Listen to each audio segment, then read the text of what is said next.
जी हमारे जो गुरु साहब बैठे हैं, देवी देवता गण गंधर्व, एक भी संत कोई सतयुग का बता दो, एक भी संत कोई त्रेता का बता दो, एक भी संत कोई द्वापर का बता दो, एक भी नहीं मिलेगा तुम्हें। लेकिन कबीर साहब सतयुग में सतसुकृत नाम से, त्रेता में मुनिंद्र नाम से, द्वापर में करुणामय नाम से और कलयुग में कबीर नाम से वो हम मालिक के जीवों को चेताने के लिए आते रहते हैं। वो आते रहते हैं, मूल ज्ञान का भेद समझाते रहते हैं, लेकिन ये जीव, ये बेचारा उनकी बात को समझ नहीं पाता। ये कहां फंस जाता है? ये इस मन के जाल में फंस जाता है। क्या है मन का जाल? बहुत बहुत महीन है मन का जाल। बड़ा जाल हो जाएगा, लेकिन महीन जाल ये बहुत मुश्किल है देखना। करे मोटी माया सब तजे और झीनी तजी ना जाए। ये मोटी माया को छोड़ना आसान है। माँ बाप छोड़ दिए, घर बार छोड़ दिया, बीवी बच्चे छोड़ दिए, मोटी माया है। लेकिन झीनी माया नहीं छूट पा रही है। झीनी माया क्या है? ये नाम जाप, जो तुम नाम जप रहे हो। हिंदू जप रहा है राम राम राम राम राम राम, मुसलमान जप रहा है अल्लाह अल्लाह, सिख भाई जप रहे वाहेगुरु वाहेगुरु वाहेगुरु, ईसाई जप रहे हालेलुया हालेलुया। ये झीनी माया है। ये मंत्र तंत्र जंत्र ये झीनी माया है। ये जाप अजपा अनहद झीनी माया है। ये गुरुओं के द्वारा दिए जाने वाले नाम मंत्र शब्द ये झीनी माया है। इसको तुम नहीं तज सकते। क्यों? क्योंकि तुम्हारा बुद्धि विवेक इतना है ही नहीं कि तुम इसकी परख कर पाओ। तुम परख ही नहीं कर सकते कि मेरे गुरु ने मुझे जो नाम दीक्षा दी है वो असली नाम है या नकली नाम है। अभी तुम्हें सोने का कोई टुकड़ा मिल जाए, 1 मिनट में चले जाओगे सुनार के पास, भैया असली है कि नकली। तुम्हें हीरा पड़ा मिल जाए कहीं पे, जा सकती है, इसकी भी जांच की जा सकती है। पनीर मिल जाए, खोआ मिल जाए, वो भी तुम परख सकते हो असली है कि नकली। लेकिन गुरु के द्वारा दिया गया नाम ये कैसे परखोगे कि असली है कि नकली? जिसको जैसा गुरु मिला उसने वैसा नाम ले लिया। कोई गुरु मिला 5 लाख देने वाला, हाँ जी स्वीकार है। कोई मिले 3 नाम देने वाला, हाँ जी स्वीकार है। कोई मिल गया कहता है एक ही नाम जपो, हाँ जी स्वीकार है। जो गुरु ने दे दिया वो तुम्हें स्वीकार है। तुम ये नहीं कह सकते कि गुरु जी ये कैसा नाम है। जो गुरु ने दिया लेना पड़ेगा। लेकिन साहिब समझा रहे हैं कि गुरु के दिए हुए नाम की परख करना सीखो। गुरु तो मेरे सभी बड़े हैं, चाहे 1 नाम दे, चाहे 2 नाम दे, चाहे 5 नाम दे, चाहे 10 नाम दे, चाहे लाख नाम दे। लेकिन जो सिर का मोर है, जिससे तुम्हारा कल्याण होगा, वो गुरु कोई और है। क्या बोला साहिब ने? गुरु मेरे सभी बड़े, अपनी अपनी ठौर। एक ही लाइन में ठौर भी बता दी कि सब गुरुओं को एक समान मत समझ लेना कि सारे गुरु ही मुक्ति दाता है। आज के समय में क्या हो रहा है? मैं तूने गुरु बनाया, हाँ मैंने भी बना लिया, अब हमारी दोनों की मुक्ति हो जाएगी। ऐसा कभी नहीं हो सकता, कभी भी नहीं। तुमने गुरु बनाया, हमने गुरु बनाया, अच्छी बात है, लेकिन दोनों में से किसी ने सतगुरु नहीं बनाया। जब तक सतगुरु नहीं बनाया तब तक किसी की मुक्ति नहीं हो सकती। नाम उसने भी लिया, नाम उसने भी लिया, दोनों ने नाम ले लिया, लेकिन जब तक सतनाम नहीं मिल गया तब तक किसी की मुक्ति नहीं हो सकती। अब सतनाम है क्या और असत्य नाम क्या है, यानी असली नाम और नकली नाम, इन दोनों में भेद क्या है, कैसे पता लगेगा? तो अगली लाइन में समझा रहे हैं, गुरु मेरे सभी बड़े अपनी अपनी ठौर, शब्द विवेकी पारखी सो माथे का मोर। अब उसका गुण बताया जा रहा है, जो तुम्हें यह बताएगा कि असली नाम क्या होता है और नकली नाम क्या होता है। उसका क्या नाम रखा है कबीर साहब ने?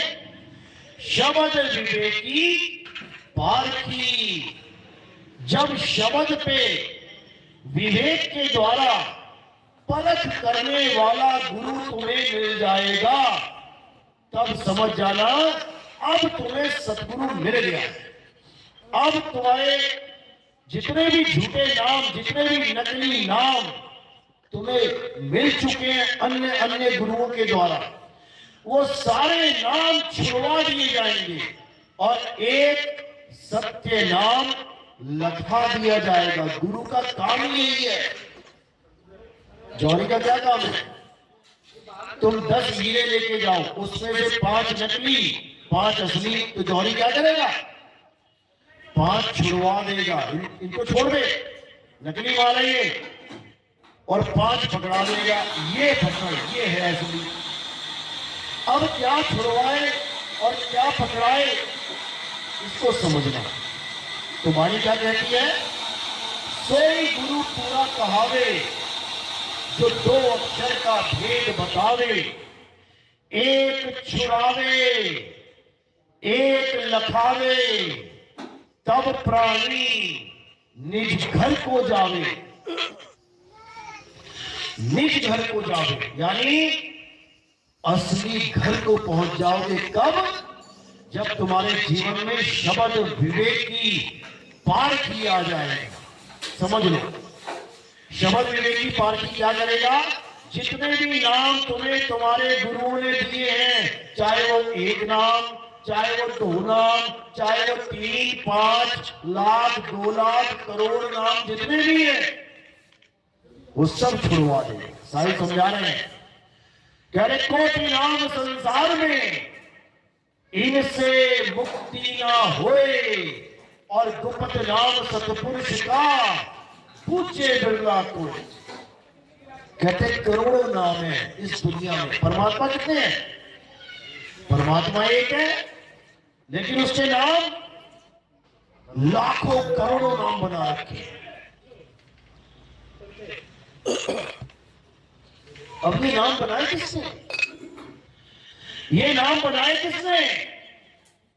दशरथ जी ने अपने पुत्र का एक नाम रखा था, राम। अभी इंटरनेट पे सर्च करो भगवान राम के 108 नाम, देखो तुम्हें मिल जाएंगे। अंजनी केसरी ने अपने पुत्र का एक नाम रखा था, हनुमान। अभी नेट पे सर्च करो हनुमान जी के 108 नाम, देखो मिल जाएंगे। इसी प्रकार इस दुनिया में जितने भी गुरु बैठे हैं, ये सब जो नाम तुम्हें दे रहे हैं, ये कैसे बने हैं, किसने बनाए हैं, कौन है इन नामों को बनाने वाला? जिस दिन तुम्हें ये बात समझ में आ जाएगी, उस दिन सारे नाम छूट जाएंगे। एक छुड़ाए एक लखाए, और जो सत्य नाम है उसका लखाव हो जाए।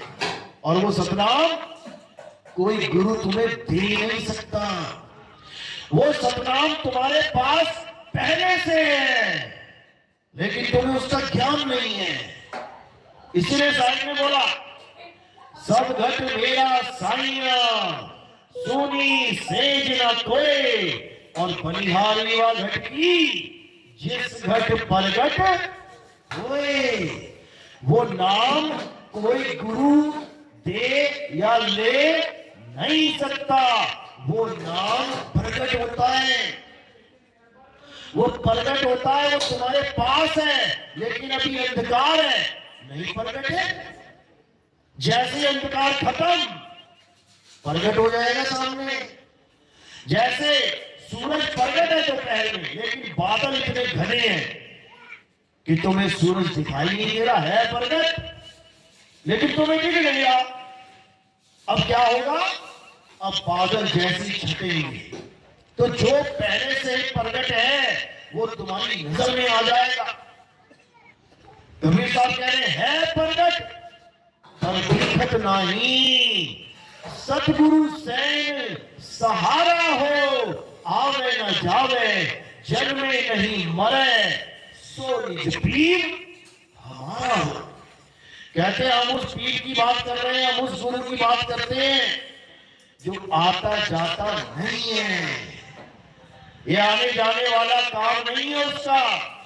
इस संसार में जितने गुरु हैं ये आते हैं जाते हैं। कोई तुम्हें पूछेगा कौन है तुम्हारा गुरु? मेरे गुरु ये है, फोटो दिखा दो, उसके बाद कहां ये तो चले गए हैं। चले गए तो तुम्हें कौन बचाएगा? गुरु चले गए तो तुम्हें कौन बचाएगा? नहीं, उन्होंने अगली व्यक्ति में बैठा दिया किसी को, अरे वो भी चला जाएगा, वो भी चला जाएगा एक दिन, फिर क्या करोगे? उसको जानो जो आता जाता नहीं है, जिसको अचल बोला गया है, अचल, जो सदा स्थिर है। ललिताजी कहते हैं सतगुरु के लक्षण कहूं अचल विहंगम चाल, हम अमलापुर ले गए और ज्ञान सबद सिरधार। कहते हैं मुझे ऐसा गुरु मिल गया जिसने मेरा पीछा उन गुरुओं से छुड़ा दिया जो आते और जाते हैं। अब मुझे अचल गुरु मिल गया है, अचल, वो आता जाता नहीं है, वो जन्मता मरता नहीं है। अब मेरा कल्याण निश्चित है। यही कबीर साहब समझा रहे हैं कि वो अचल गुरु कैसे मिलेगा, वो शब्द गुरु कैसे मिलेगा, जब तुम्हें विहंगम चाल वाला गुरु मिल जाएगा। विहंगम चाल का मतलब समझ लो पहले तो अच्छी तरह समझ आएगा। विहंगम चाल का मतलब होता है पक्षी की तरह सीधे डायरेक्ट उड़ जाना और अपने धाम पहुंच जाना, इसको विहंगम चाल कहते हैं। विहंग का मतलब होता है पक्षी। यानी अब मुझे ऐसा गुरु मिला है जो मुझे सीधे उस शब्द गुरु तक पहुंचा दे, बीच में कोई रुकावट ना हो। रुकावट क्या है? परमात्मा तक पहुंचने में, इसको समझ लो। सबसे बड़ी रुकावटें क्या है? ये हमारी काया के अंदर जो चक्र है, मूल चक्र, स्वाल चक्र, नाभि चक्र, हृदय चक्र, कंठ चक्र, आज्ञा चक्र, ये सब रुकावटें हैं। जब सद्गुरु मिलेगा तो इन चक्रों में तुम्हें जाना ही नहीं पड़ेगा, बाईपास। जैसे तुम्हें किसी शहर में जाना ही नहीं है तो सरकार ने क्या बना दिया है? बाईपास। तुम शहर में जाओगे ही नहीं। इसी प्रकार कबीर साहब कह रहे हैं कि जब तुम्हें विहंगम चाल मिल जाएगी तो तुम इस शहर को बाईपास कर दोगे। कौन सा शहर है वो पता है? वो कौन सी नगरी है जिसको बाईपास करना है? ये काया रूपी नगरी है, ये काया रूपी काल नगरी है। अगर किसी गुरु ने तुम्हें इस काया के अंदर घुसा दिया तो बेटा जन्म बर्बाद हो जाएगा। इस काल नगरी में बड़े बड़े ऋषि मुनि घुसे, बड़े बड़े देवी देवता घुसे, बड़े बड़े सिद्ध औलिया घुसे, लेकिन कोई निकल नहीं पाया। क्यों? क्योंकि ये काल और माया की नगरी है, ये काया। इस काया में अगर तुम्हें किसी गुरु ने अंतर्मुख कर दिया तो समझ लो कि तुम्हारा जन्म बर्बाद हो जाए, कोई बचाने वाला नहीं है तुम्हें। क्यों? क्योंकि इस काया के अंदर इतना प्रकाश, इतना नूर है, इतने लोक हैं, इतनी माया की वस्तुएं हैं कि तुम इसको लांग नहीं सकते, नहीं लांग सकते। जैसे किसी खरगोश के सामने तुम एकदम 1000 वाट का बल्ब जला दो, वो बेचारा वहीं रुक जाएगा, वो आगे जा ही नहीं सकता, वो वहीं जाम हो जाएगा। इसी प्रकार काल भगवान ने माया को क्या हुक्म दे रखा है कि जब भी ये भक्ति करे जीव, इस काया के अंदर लेके जाना है इसको। अंधकार में आंखें बंद करो, देखो अंधकार है ना? सब आंखें बंद करोगे क्या दिखेगा? अंधकार। अब इस माया को क्या हुक्म दे रखा है काल भगवान ने कि इस अंधकार में देखते देखते देखते देखते इतना प्रकाश पैदा कर दो कि ये जीव इसी काया में संतुष्ट हो जाए कि मैंने तो इतना प्रकाश देख लिया, इतना नूर देख लिया, मुझे परमात्मा मिल गया। फंस गया बेचारा, फंस गया, फंस गया काल के जाल में। ये प्रकाश ही माया जाल है। जो इस प्रकाश में फंस गया वो जन्मों जन्मों तक नहीं हो सकता। इसीलिए कबीर साहब ने क्या बोला? संतों जो दिखे सो माया, संतों जो दिखे सो माया। चाहे तुम्हें अंधकार दिखाई दे रहा है, माया है। चाहे तुम्हें प्रकाश दिखाई दे रहा है, माया है। चाहे उस प्रकाश में तुम्हें गुरु का रूप दिखाई दे रहा है, माया है। क्योंकि जो भी तुम्हें दिखाई दे रहा है माया है। देखना दिखाना तो कुछ है ही नहीं। तो करना क्या है? क्या करना है? आत्मज्ञान प्राप्त करना है। आत्मज्ञान यानी मुझे खुद का ज्ञान प्राप्त हो जाए। कबीर साहब कह रहे हैं, जल में नींद प्यासी मोहे देखते आवे हंसी, आत्म ज्ञान बिना नर भटके, कभी काबा कभी काशी। क्यों? काबा और काशी तो भगवान का घर बताया जाता है। मुसलमानों के लिए काबा भगवान का अल्लाह का घर है, हिंदुओं के लिए काशी। लेकिन साहिब कह रहे हैं कि भटक रहे हैं वो लोग, जो काबा की तरफ दौड़ रहे हैं, काशी की तरफ दौड़ रहे हैं। क्यों? क्योंकि काबा और काशी दिखने में आते हैं। संतो जो दिखे सो माया। जो भी तुम्हें कुछ दिख रहा है तो समझ लो माया दिख रही है। और उसको देख कौन रहा है? वो कौन है? जिसको ये माया दिखा रही है, कभी अंधकार, कभी प्रकाश, कभी सतलोक, कभी अलग लोक, कभी अगम लोक, कभी अनामी लोक, ये देख कौन रहा है? इस देखने वाले को जानना है कि ये दृष्टा कौन बना बैठा है। दृश्य को सत्य मान बैठा है। दृश्य को देखने वाला दृष्टा होता है और दृष्टा दृश्य में उलझा होता है।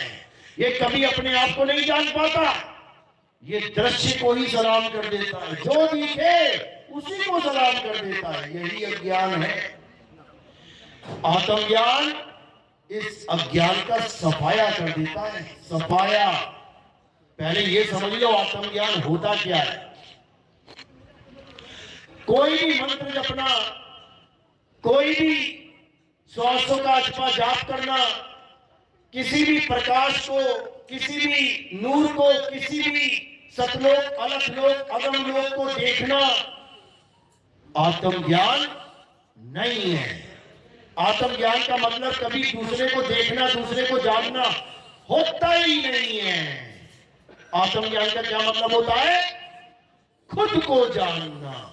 कौन है जो प्रकाश को देख रहा है, उसको जान। जैसे किसी ने आपको कहा कि आप अपनी आत्म कथा लिखो, अब आप अपनी आत्मकथा लिखोगे, उसमें क्या लिखोगे? अपने बारे में। तुम उसमें अपने देश के प्रधानमंत्री, राष्ट्रपति, किसी एमएलए, किसी अन्य की बात नहीं करोगे। आत्मकथा यानी हर लाइन तुम्हारे जीवन के ऊपर होनी चाहिए, तुम्हारी आत्मकथा है। आत्महत्या यानी जब कोई केवल अपनी हत्या कर ले तो उसे क्या कहते हैं? आत्महत्या। किसी और की करेगा तो आत्महत्या नहीं हुई। आत्मरक्षा, जब कोई अपनी खुद की रक्षा करेगा उसे आत्मरक्षा कहते हैं, किसी और की नहीं।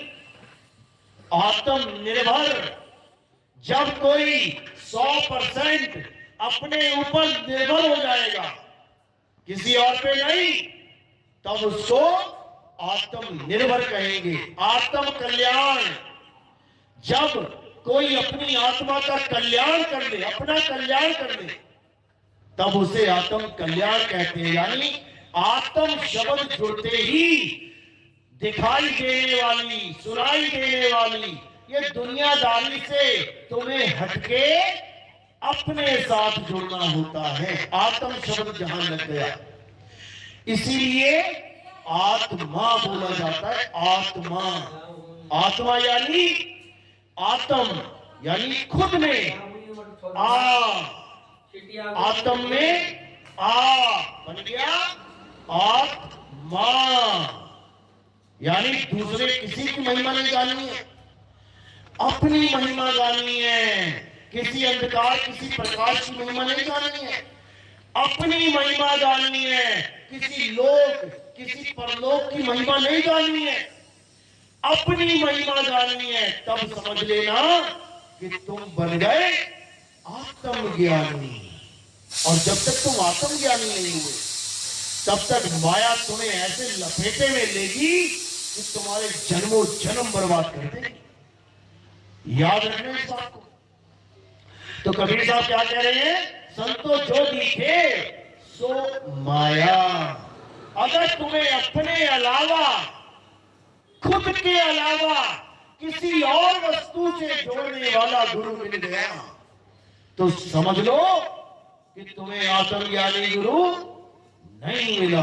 अब आत्मज्ञानी नहीं मिला तो क्या होगा? 84 की टिकट कटेगी, क्योंकि आत्मज्ञानी गुरु ही सच्चा गुरु होता है। और आत्मज्ञानी गुरु ना हो तो झूठा गुरु होता है। अब झूठे गुरु की सजा क्या है ये भी समझ लो। डॉक्टरी करके, कोई एमबीबीएस करके, कोई एमडी डीएम करके कोई क्लिनिक खोलता है तो उसको सब सलाम करते हैं। और कोई नीम हकीम खतराए जान अपना क्लिनिक खोल लेता है, डॉक्टर की नकल करके गले में स्टेथोस्कोप भी लगा लेता है, दवाइयां भी रख लेता है सामने दिखाने के लिए कि मैं डॉक्टर हूं। और जब एक केस गलत हो जाता है फिर क्या होता है? फिर शटर डाउन और बंदा अंडरग्राउंड। यही होता है, डॉक्टर अंडरग्राउंड। अब पुलिस ढूंढ रही है उसे। अभी तक डॉक्टर डॉक्टर कहला रहा था, गरीब आदमी आए जिनको पता भी नहीं था कि डिग्री देखनी पड़ती है डॉक्टर की क्या, कौन सी स्टडी करी है। सब उसको डॉक्टर साहब कह रहे थे और वो फूला नहीं समा रहा था। लेकिन एक केस गलत हो गया, किसी की मौत हो गई गलत इंजेक्शन लगने से, अब भागा भागा फिर रहा है। इसी प्रकार सच्चा गुरु यानी आत्मज्ञानी और झूठा गुरु यानी दुनिया का ज्ञानी, दुनिया की चीजों का ज्ञानी, आत्मा को छोड़ के हर चीज का ज्ञानी, वो झूठा गुरु होता है। उसके लिए साहिब ने क्या बोला? अरे झूठा गुरु अजगर बना और 184 जाए, सारी संगत चींटी बनी, तोड़ तोड़ के खाए। साहिब समझा रहे हैं वाणियों में कि कोई गुरु अगर किसी जीव के पतन का कारण बन गया उसकी वजह से अगर एक जीव भी माया के काल के जाल में फंस गया तो मेरे भाई उसकी ऐसी 84 की टिकट कटेगी कि लहरा बदलना, वापसी जल्दी उसको इंसान जन्म नहीं दिया जाएगा। ऐसी ऐसी योनियां मिलेंगी और इतनी दर्दनाक मौतें मिलेंगी कि उसकी रूह कांप जाएगी। सारी संगत चींटी बनी, जो संगत जयकारे लगाती थी, महाराज जी की जय हो, महाराज जी की, चींटी बन गए सारे। और उस अजगर को तोड़ तोड़ के तड़पा तड़पा के मारेंगे। क्यों? हाँ, तो वो भी गुरु। क्यों मारेंगे? क्योंकि उस गुरु ने उसका अनमोल इंसानी जन्म बर्बाद कर दिया। कोई और जन्म बर्बाद करता ना तब चल जाता, कोई बात नहीं, 84 लाख है, कोई बात नहीं।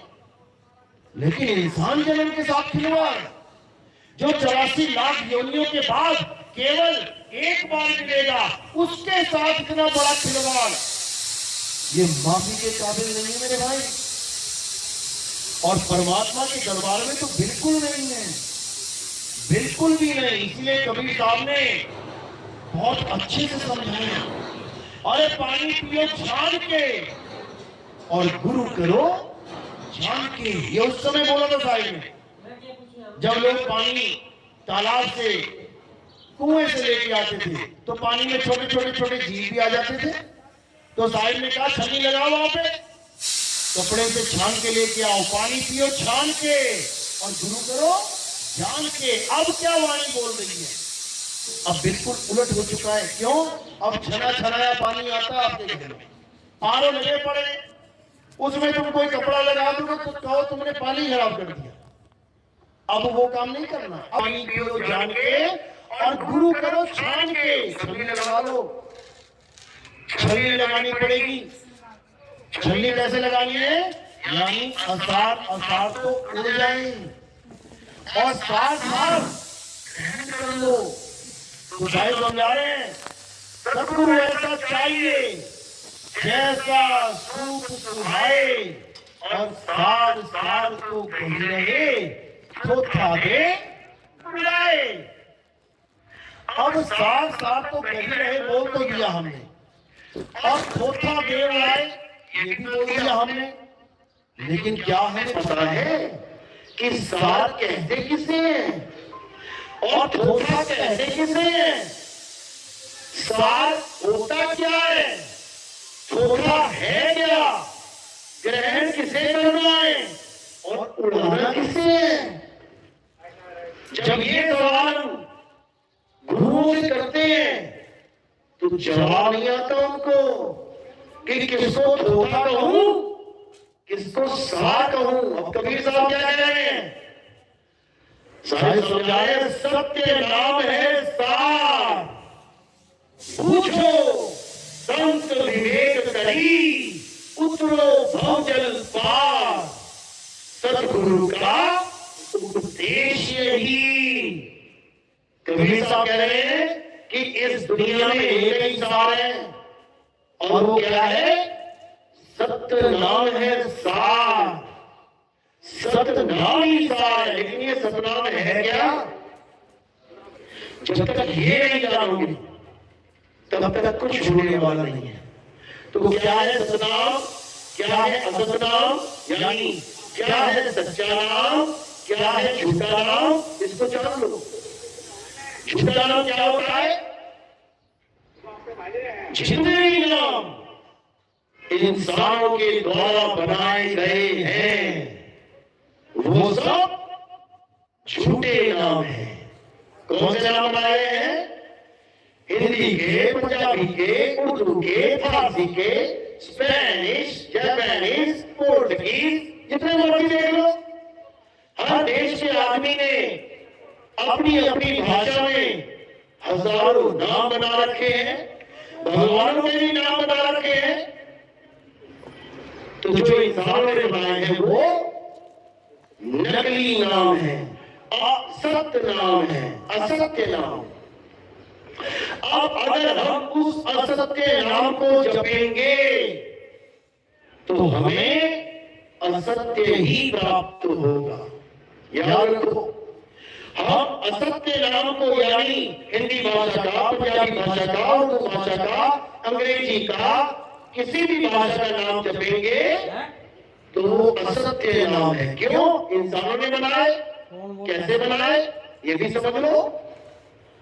एक समय ऐसा था जब आदि मानव थे।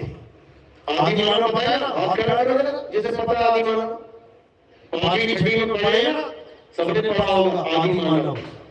यानी ये इंसान जब जानवरों की तरह रहता था तब उसे आदि मानव कहते थे। अब कई लोग कहते हैं अरे आदि मानव कुछ नहीं होता है, इंसान ऐसी था जैसा आज है। अच्छा, अफ्रीका में चले जाओ, अफ्रीका के जंगल में देखो तुम्हें आदि मानव मिल जाएंगे, नंगे नंगे, कोई कपड़ा नहीं होगा बदन पे, हाथ में तीर कमान भाला डंडा, कोई दुनियादारी से मतलब नहीं, क्या पैंट क्या कमीज क्या अंग्रेजी क्या फांसी क्या मोबाइल क्या कैमरा, अभी भी वो इस सारी दुनिया से अलग हैं। यानी उन्होंने अपने आप को अपडेटेड नहीं किया।